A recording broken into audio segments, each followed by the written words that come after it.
না সে, আর কারো ধারে না সে, চিতারি নেশায় চলে যেতে কখনো হবে না সে।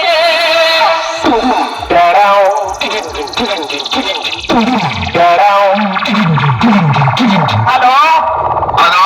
हाँ मालिक। हाँ अरे मालिक वो थोड़ा सा गलती हो गई। Young star club present Ramchandrapur থেকে। নামটা শুনেই তো তোর মুখটা বাদরের মতো হয়ে গেল। আর সাথে আছে অন্ডা থেকে দিনু ভাই মিউজিক প্রোডাকশন।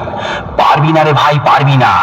বাড়ি পালিয়ে যা, আমার সাথে লড়তে গেলে দমের প্রয়োজন, আর সেটা তোর নেই। দম থাকলে আমার সামনে আসবি। চল চল এখান থেকে কেটে পড়। তোর বাবারা কোনোদিন আমার সামনে টিকতে পারিনি। তুই তো ভাই এখনো অনেকটাই বাচ্চা আছিস। পালিয়ে যা এখান থেকে, না হলে মেরে চট ছেঁড়া করে দেবো।